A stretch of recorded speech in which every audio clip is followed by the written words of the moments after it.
Trump encontra o presidente das Filipinas, Comércio, Laços Militares e Investimentos.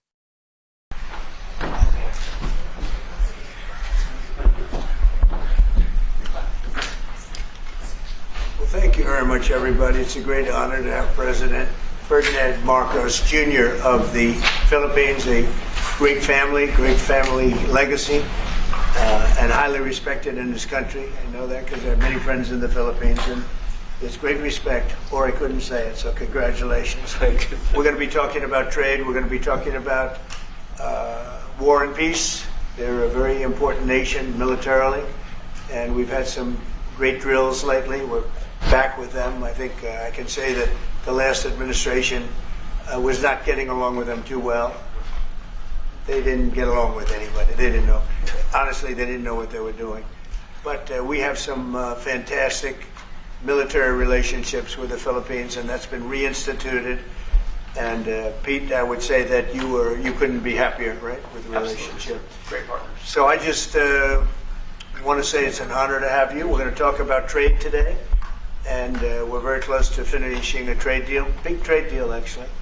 And we do a lot of business with you. It's a lot of income coming in for both groups. But I was surprised to see the kind of numbers. They're very big, and they're going to get bigger under what we're doing and what we're proposing.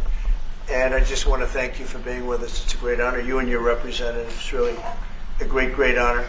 We have a big announcement. AstraZeneca, the big drug company, is going to spend $50 billion, just announced $50 billion in the United States in order to build various places all over the country, big manufacturing plants, pharmaceutical plants all over the country, so that's an honor. And he said they did that because of the election and because of the fact that the tariffs are placed. So they're building their facilities in New York. $50 billion, that's a big investment. And it's going to be a very good investment. I have no doubt about it. So thank you to AstraZeneca. And with that, I'd like to have you say a few words, please. Thank you very much, Mr. President. Of course, we're all very happy to be here to once again reaffirm the very strong ties between the Philippines and the United States, ties that go back over 100 years. And considering the context in which we live these days, especially in my part of the world, this has evolved into as important a relationship as is possible to have. We must remember that the United States is our only treaty partner in the Philippines, and that has stood us in good stead over the years, certainly through the Second World War, and the cultural memory of all Filipinos, down to even the school children, is that our strongest, closest, most reliable ally has always been the United States. That is something that we value, that we are grateful for, and that we will continue to foster as we go on. With the leadership of President Trump, I am very confident that we will be able to achieve that. I think it is worthwhile to remember that it was President Trump who, in his first term, characterized the relationship between the Philippines and the United States as ironclad. And that has been necessarily the case since that time that you made that statement, sir. And it is something that the Philippines will always hold close to its heart. Thank you once again, and we are honored, and it is our great pleasure to be here and to visit with the President of the United States. Thank you, sir. It's my great honor. Any questions? Mr. President. Yeah, please, go ahead. Mr. President, do you think that Fed Chair Jerome Powell should resign? I think he's doing a bad job, but he's going to be out pretty soon anyway. In eight months, he'll be out. But I call him too late. He's too late all the time. He should have lowered interest rates many times.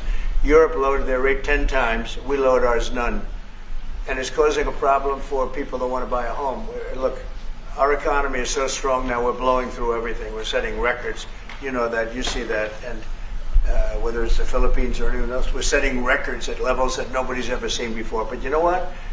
people aren't able to buy a house because this guy is a numbskull. He keeps the rates too high, and probably doing it for political reasons. The only time I remember him cutting rates, I mean, he cut the rates just before the election to try and help Kamala or whoever he was trying to help. He probably didn't know. And he's building a building. He's $2.7 billion. They have a $900 million overrun. What is that? And that was given by Biden. That was another Biden deal. And this guy's building this building that's severely overrun. And what does he need the building for? Why does he need? He needs space for more people. So they did a big study the other day, and they called all of the great intellects and the great economists and all of the great everything. And it was 71, and only 2 got it right. Me and another gentleman that happens to be very smart. 69 people got it wrong, and the Fed got it wrong, more wrong than anybody. And you know, he has these think tanks, and they build buildings for people that think. And it's really not thinking. It's a little bit of combination of thinking, but it's something you sort of have or you don't have. They don't. The job he's done is just terrible. He ought to raise interest rates. You know, we should be at 1%. We should be leading the world. Instead, we're paying 4%. And if you look at what that means, that's over $1 trillion in interest that we have to pay. That with the striking of a pen, we would be saving more than $1 trillion. Is that right, Scott? Yes, Do you have sir. anything to say about it? Yes, sir. I called yesterday and this morning for the Fed to do a big internal investigation to understand not their monetary policy, but everything else. The Fed has had big mission creep, and that's where a lot of the spending's going. That's why they're building these new or refurbishing these buildings. And I think they got to stay in their lane. And I think that based on the way they cut rates last fall, they should be cutting rates now.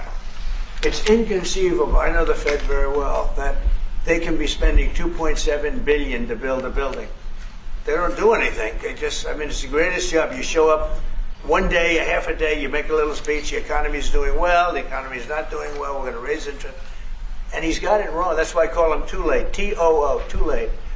And it's really too bad. But it is affecting people that want to buy houses, and that shouldn't happen. And Mr. President, And you know, he should lower them. Those rates should be 3 points lower. That's what they should be, 3 points lower, maybe more than that.